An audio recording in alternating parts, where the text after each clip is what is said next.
नमस्कार, मैं अनुज पांडे। वित्त मंत्री श्रीमती निर्मला सीतारमण जी ने वित्तीय वर्ष 2023-24 का बजट संसद में पेश किया। कोई कहे कि बजट अच्छा है या खराब, तो मैं कहूँगा बजट बहुत अच्छा है, लेकिन अभी हमको बहुत कुछ करना बाकी है, क्योंकि हमारे सामने अपार संभावनाएं हैं और हमको अनंत तक जाना है। इसलिए इससे संतुष्ट भी नहीं हो सकते। अभी हमको बहुत कुछ करना शेष है। इसलिए मुझे जो बजट में सबसे बड़ी कमी लगी वो ये रही कि आज भी हमारे देश में बजट केवल अंग्रेजी भाषा में पेश किया जाता है। मैं ये नहीं कह रहा कि अंग्रेजी भाषा में नहीं पेश किया जाना चाहिए। अंग्रेजी भाषा अनिवार्य है।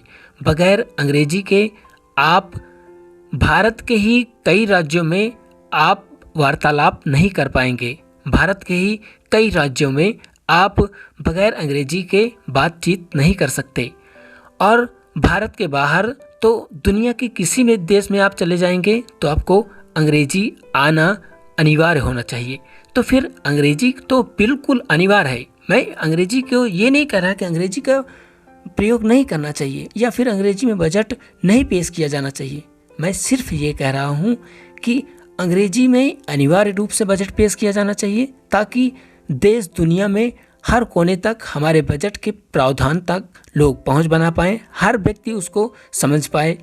दूसरी चीज़ कि जिस प्रकार से सरकार न्यायपालिका को कह रही है कि न्यायपालिका जो भी फैसले सुनाए, जो जजमेंट दे, वो अंग्रेजी भाषा में ही नहीं बल्कि भारतीय भाषाओं में, क्षेत्रीय भाषाओं में भी उपलब्ध कराया जाए। अभी सुप्रीम कोर्ट ने क्षेत्रीय भाषाओं में जजमेंट अलाउ भी कर दिया है।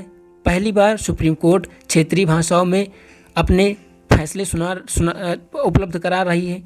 और हमारे यहाँ शिक्षा व्यवस्था में क्षेत्रीय भाषाओं को बढ़ावा दिया जा रहा है, भारतीय भाषाओं को बढ़ावा दिया जा रहा है, मेडिकल भारतीय भाषाओं में लाया जा रहा है। हर जगह हम अपने क्षेत्रीय भाषाओं को, भारतीय भाषाओं को प्रोत्साहित कर रहे हैं। सरकार इसके लिए प्रयासरत है, लेकिन बजट केवल अंग्रेजी भाषा में पेश किया जाना मेरे हिसाब से तर्कसंगत नहीं मालूम होता, क्योंकि आज भी हमारे यहाँ बहुत बड़ी आबादी अंग्रेजी भाषा से अनभिज्ञ है। और बजट जैसे प्रावधानों को समझने के लिए तो एक पढ़े लिखे व्यक्ति को भी बहुत समझदार बनना पड़ता है और आर्थिकी का जानकार होना पड़ता है, तब उसको बजट समझ में आता है। और आम आदमी की तो वैसे भी बजट समझ में नहीं आता। तो फिर उसको अंग्रेजी भाषा में जब वो उपलब्ध होता है तो व्यक्ति उसको जानना भी नहीं चाहता। तो अगर वो एक सरल भाषा में और उसकी क्षेत्रीय भाषा में उपलब्ध होगा तो हर व्यक्ति बजट के प्रावधानों को समझ पाएगा। और हर व्यक्ति जब बजट के प्रावधानों को समझ पाएगा तो निश्चित तौर से वो अपने देश की अर्थव्यवस्था को समझेगा। हमारा देश क्या कर रहा है, हमारे देश में क्या समस्याएं हैं, सब कुछ एक हर व्यक्ति समझ पाएगा। और ऐसे ही व्यक्ति की ज़रूरत हमारे देश को। बहुत बहुत धन्यवाद।